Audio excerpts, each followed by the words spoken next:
جی بالکل، یہ جس کا جو ہے وہ یہ بہت ہی ایک اس میں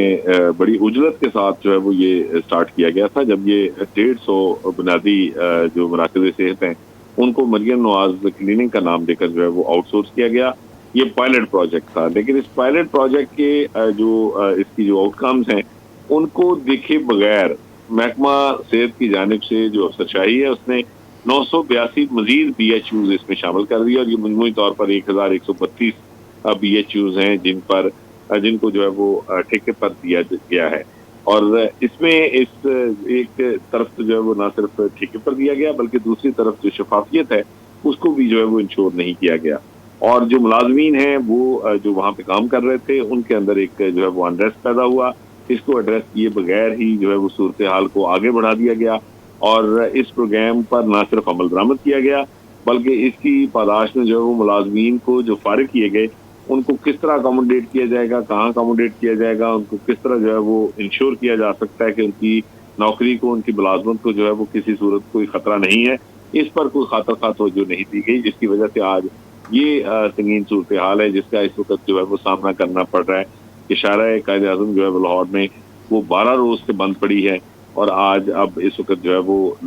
جو پولیس فورس ہے وہ اور مظاہرین آمنے سامنے ہیں۔ زاہد چودھری صاحب، کوئی حکومتی نمائندہ یہاں پر ان کے پاس نہیں پہنچا مذاکرات کرنے کے لیے، اور ان کا کوئی موقف بھی ابھی تک سامنے نہیں آیا؟ جی بالکل، اس حوالے سے جو حکومت کے اینڈ پہ جو چیزیں ہیں وہ محکمہ صحت ہے، تو محکمہ صحت کی بیوروکریسی کی جانب سے کوئی اس پر کوئی بیان نہیں آیا۔ جو پولیٹیکل اینڈ ہے گورنمنٹ کا اس کی جانب سے بھی ابھی تک جو ہے وہ اس پر، کیونکہ ایک بڑی گم سی کیفیت ہے گورنمنٹ کے اینڈ کے اوپر بھی کہ محکمہ صحت جو ہے اس نے اس صورتحال کو اس حد تک برے طریقے سے جو ہے وہ کنفیوز کیا ہے، اس کو ٹریٹ کیا ہے کہ ایک بالکل ایک بند گلی میں اس وقت جو ہے وہ گورنمنٹ بھی موجود ہے، کیونکہ ایک طرف مظاہرین کا سیدھا مطالبہ ہے کہ ان کی ملازمت جو ہے وہ ختم کی جا رہی ہے، دوسری جانب جو مریم نواز ہیلتھ کلینک اور مریم نواز ہاسپٹل کے نام پہ بنیادی جو مراکز صحت ہیں اور دیہی مراکز صحت ہیں ان کو ٹھیکے پر دیا جا رہا ہے۔ تو اس صورت میں اگر گورنمنٹ جو ہے وہ ان کے مطالبات مانتی ہے تو پھر اس کو اپنے اس جو ہے وہ منصوبے کا جو کہ بیوروکریسی کے ذہن کی اختراع تھی اس کی قربانی دینی ہوگی۔ تو اگر گورنمنٹ ان کے ساتھ جو ہے وہ مذاکرات میں انگیج ہوتی ہے تو کم از کم منیمملی ان کی جو موجودہ جو نوکری ہے، جو ملازمت ہے جو چل رہی ہے اس کو تحفظ دینا پڑے گا۔ تو یہ شاید اس وقت بیوروکریسی نے جس طرح گورنمنٹ کو جو ہے وہ جس نہج پہ ساری صورتحال میں لا کھڑا کیا ہے وہاں پہ اب حکومت کے لیے بھی یہ شاید ممکن نہیں، اور اسی وجہ سے کوئی واضح پالیسی یا ابھی تک کوئی واضح حکمت عملی حکومتی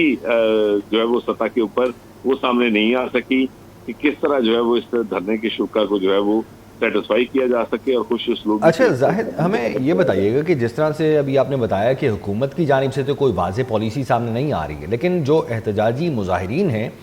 ان کو لیڈ کون کر رہا ہے، اور ان کی جانب سے کوئی ایسا فارمولہ دیا گیا ہے جس کے تحت ان کی نوکریاں بھی بچ سکیں اور جو پرائیویٹائزیشن ہے وہ والا معاملہ بھی کمپلیٹ ہو سکے؟ دیکھیں، جہاں تک یہ ٹھیکیداری نظام ہے اس کے سامنے ان ملازمین کو کس طرح اکوموڈیٹ کیا جا سکتا ہے یہ تو شاید ممکن نہیں ہے، کیونکہ یہ بیسک ہیلتھ یونٹس اور رورل ہیلتھ سینٹرز کے اوپر کام کرنے والے ملازمین ہیں، اور ان کو کہیں اور جو ہے وہ اتنی بڑی تعداد میں، کیونکہ کم و بیش 7,000 ملازمین بی ایچ یو کے ہیں جو ہے وہ ڈسپلیس ہوں گے، جن کی ملازمت جائے گی، اور 10,000 سے زائد ملازمین رورل ہیلتھ سینٹرز پہ اگر ان کو